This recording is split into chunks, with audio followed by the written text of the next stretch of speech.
Assalamualaikum warahmatullahi wabarakatuh. Saya akan menjelaskan bab 4 yaitu Motion in Two Dimensions.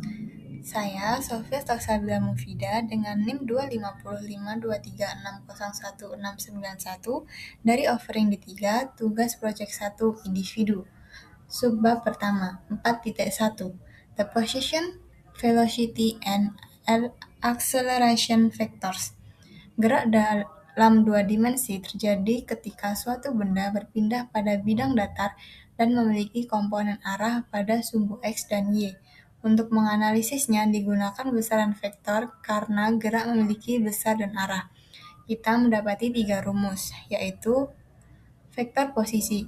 Vektor R sama dengan XY plus YJ. Vektor R, vektor posisi, adalah posisi benda dari titik asal. X adalah koordinat horizontal, Y koordinat vertikal, I vektor satuan arah X, dan J vektor satuan arah Y. Kecepatan V vektor sama dengan dr vektor per dt. Percepatan A vektor sama dengan dv vektor per dt. Subbab 4.2 Two-dimensional motion with constant acceleration adalah jika percepatan bernilai tetap, maka persamaan gerak dapat diprediksi secara matematis, meskipun terjadi dalam dua arah.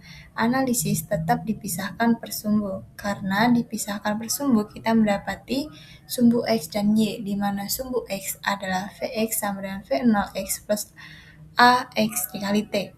X sama dengan X0 plus V0X dikali T sama dengan 1/2AX dikali T kuadrat. Sumbu Y, Vy sama dengan V0Y plus AY dikali T. Y sama dengan Y0 plus V0Y dikali T plus 1/2AY dikali T kuadrat. Subbab 4.3 Projectile motion adalah gerak peluru terjadi ketika benda dilempar dan hanya dipengaruhi oleh gravitasi. Gerak horizontal konstan, sedangkan gerak vertikal dipercepat gravitasi sehingga membentuk lintasan parabola. Kita mendapati tiga rumus, yaitu waktu total T 2V0 sin theta per G.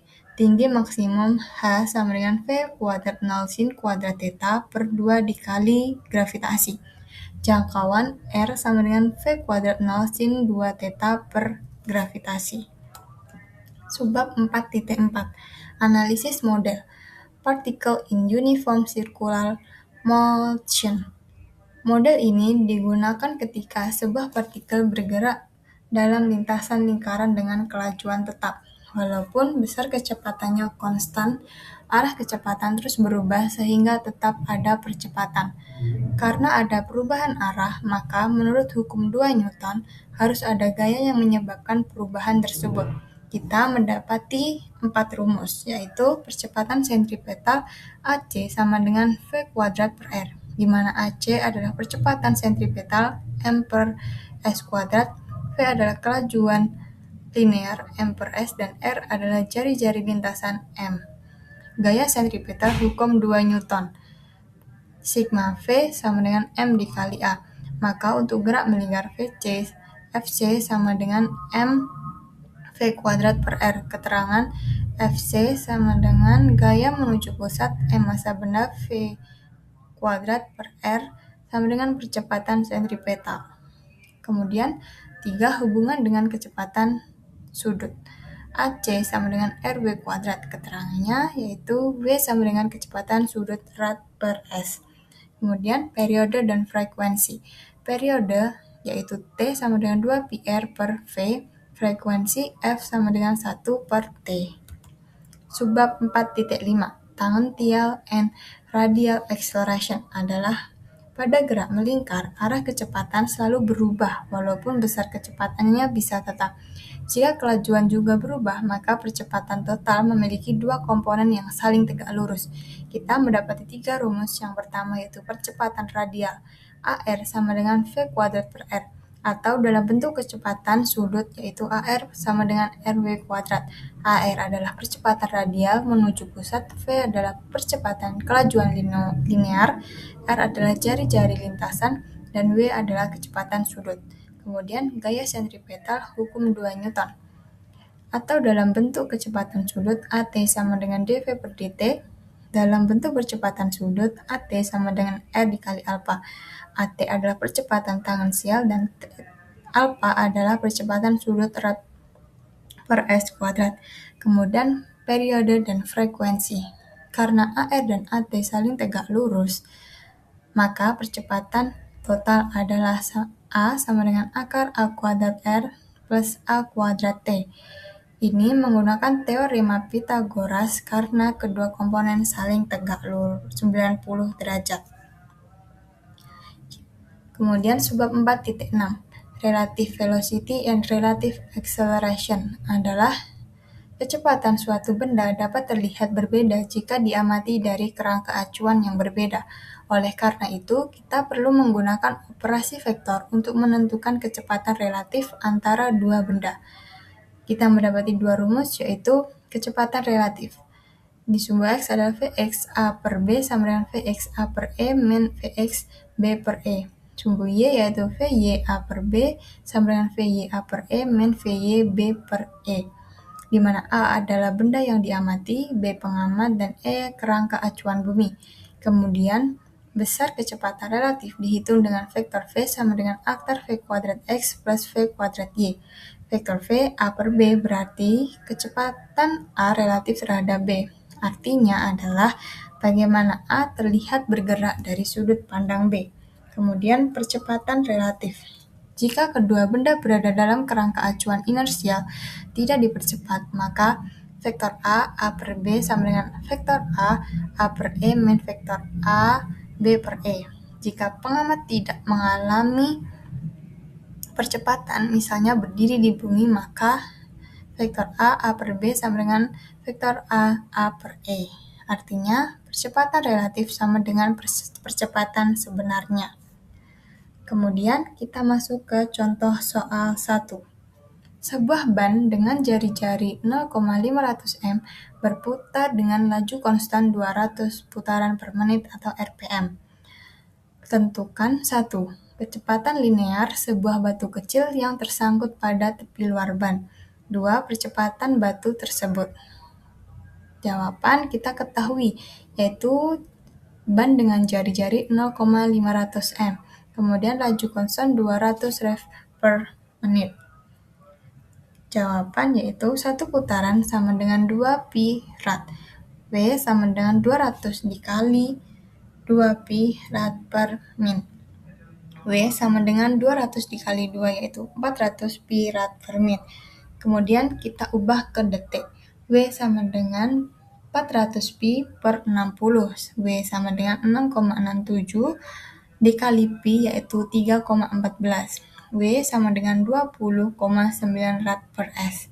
Kemudian kita menjawab poin pertama. Kecepatan linear sebuah batu kecil yang tersangkut pada tepi luar ban, yaitu kita menghitung kecepatan linearnya. V sama dengan R dikali W, di mana R 0,500 dikali W yaitu 20,94. V sama dengan 10,94 M per S. Kemudian poin kedua, percepatan batu tersebut.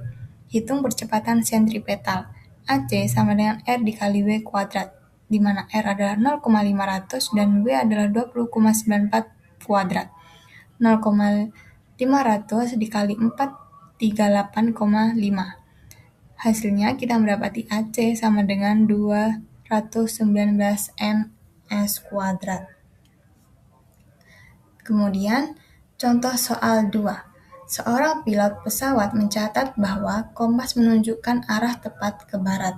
Kecepatan pesawat relatif terhadap udara adalah 150 km per jam.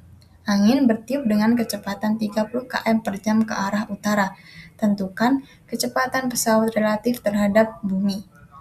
Jawabannya kita ketahui bahwa kecepatan pesawat relatif terhadap udara adalah 150 km per jam atau Vp per A 150 km per H ke barat. Kemudian angin bertiup dengan kecepatan 30 km per jam ke arah utara atau Va per E sama dengan 30 km per H ke utara. Ditanya kecepatan pesawat relatif terhadap tanah atau bumi, V vektor P per E. Kemudian kita jawab menggunakan rumus vektor V P per E sama dengan vektor V P per A plus vektor V A per E, di mana barat arah negatif sumbu Y, timur positif X, utara positif Y, selatan negatif Y. Jadi, Fx sama dengan minus 150 km per H karena mengarah ke barat, yaitu negatif sumbu X, dan Vy adalah plus 30 km per H karena mengarah ke utara, yaitu positif Y. Jadi, vektor V P per E sama dengan minus 150 I plus 30 J km per H. Kemudian kita hitung besar kecepatan menggunakan rumus vektor. Vektor V sama dengan akar V kuadrat X plus V kuadrat Y.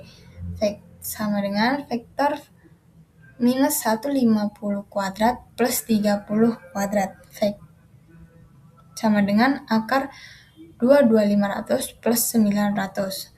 Akar dari 23400 adalah 150 km per H.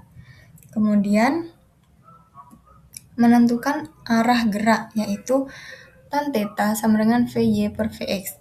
Tan theta sama dengan Vy adalah 30 dan Vx adalah 150. Tan theta sama dengan 0,2. Theta sama dengan tan min 1 dikali 0,2. Theta sama dengan 11,3 derajat ke utara dari barat. Kemudian, demonstrasi penerapan pada struktur teknik sipil. Saya mengambil contoh desain tikungan pada jalan raya atau super elevasi. Pada tikungan jalan raya, kendaraan bergerak dalam lintasan melingkar sehingga mengalami percepatan sentripetal yang arahnya menuju pusat tikungan. Pada rumus AC per V kuadrat per R, agar kendaraan tidak tergelincir, harus ada gaya yang menyediakannya, yaitu dari gesekan ban atau dari kemiringan jalan super elevasi.